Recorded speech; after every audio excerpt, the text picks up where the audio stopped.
AIDS o Acquired Immunodeficiency Syndrome. Isang kondisyon na maaaring mangyari bilang resulta ng infeksyon ng HIV o Human Immunodeficiency Virus sa katawan ng tao. Hindi nagagamot ang AIDS, ngunit kaya nitong pigilan ang pagkalat ng virus sa katawan sa pamamagitan ng proper medication. Sa paggunita ng International AIDS Candlelight Memorial, alamin natin kung paano ba mamuhay ang isang taong may HIV. I am faithful with my partner. So nakilala ko siya sa Facebook, ganyan. Tapos I thought na that person is we are mutually faithful, no? Akala ko lang yun, pero yun pala is siya pala yung nagipag-sex pa sa iba. Yung ex mo, hindi niya rin alam na infected siya. I do not know if he don't know kasi marami siyang symptoms na nafe-feel na.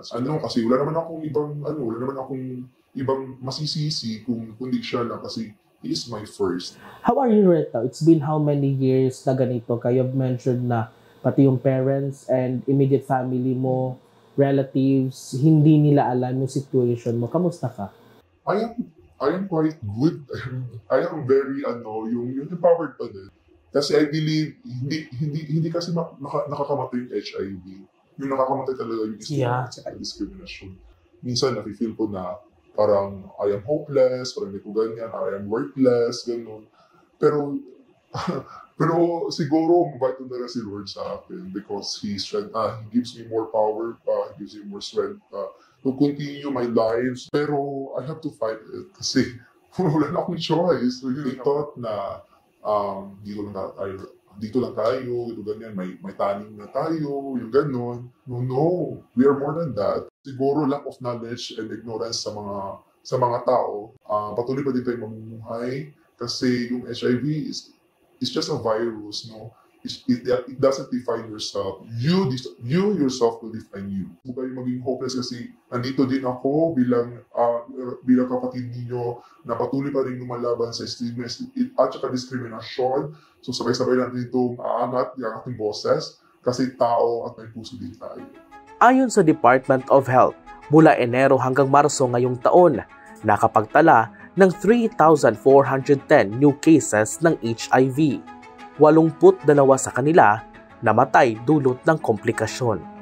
At ang buwan ng Marso ang nakapagtala ng maraming kaso na umabot sa 1,224 kung saan 12 ang namatay na nasa edad 1 taon hanggang 55 taong gulang.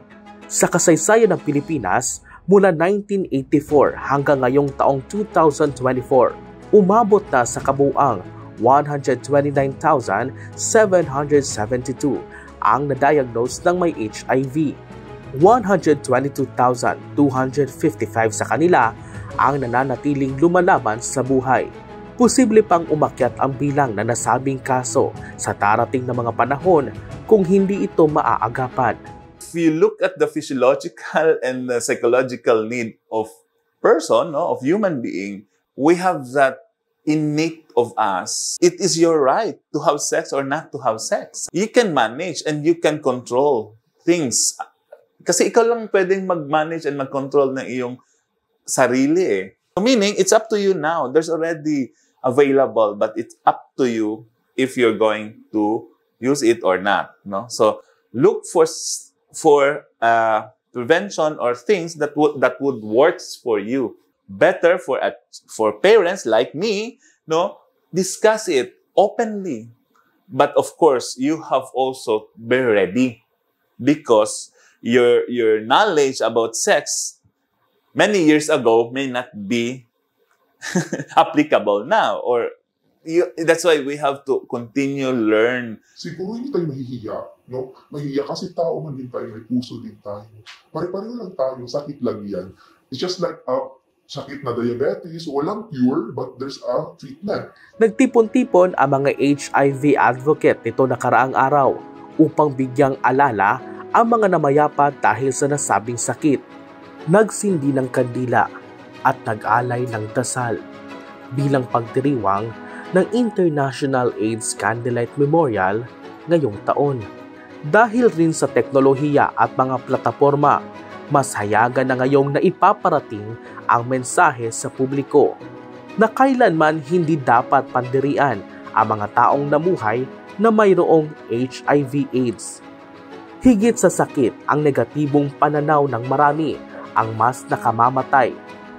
Naway makiisa tayo at iparamdam sa kanila na di sila nag-iisa.